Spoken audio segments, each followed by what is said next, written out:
হে জিতিলো রে জিতিলো, জিতিলো রে জিতিলো, বদনা মার্কায় জিতিলো, বদনা মার্কায় জিতিলো। আসসালামু আলাইকুম নেতা, ভালো আছেন? আমি এইবার সংসদ নির্বাচনে বিজয় লাভ করছেন, আলহামদুলিল্লাহ আমরা সবাই খুশি। আমরা চাইছি এবার বিজয় লাভ আপনিই করেন। তাই নেতাটা আমাকে দিকে একটু খেয়াল রাখেন ওই বিষয়টা দিকে।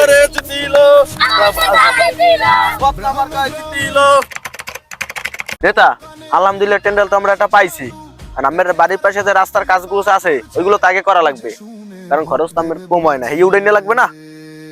তাহলে তুমি একটা কাজ করো, এই যে কাগজপত্র গুলো আছে ওগুলো একটু রেডি করে রাখো। আচ্ছা নেতা, আমার আসি। হ্যাঁ আসি। আসসালামু আলাইকুম রাহমাতুল্লাহ। নেতা ভালো আছেন? এই তো আলহামদুলিল্লাহ ভালো আছে। নেতা আপনি তো এখন আলহামদুলিল্লাহ বিজয় লাভ করছেন, আমাদের এমপি।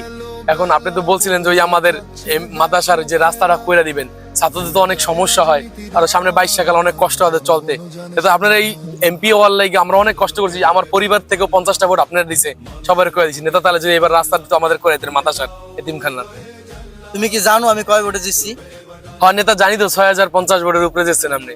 তাহলে তুমি কয় ভোট দিছো আমারে? নেতা 50 ভোট দিছি। রাহো মিয়া, তোমার 50 ভোট। তুমি 50 ভোট না দিলেও আমার কিছু হইতো না, আমি আরো 6000 ভোট বেশিতে দিচ্ছি।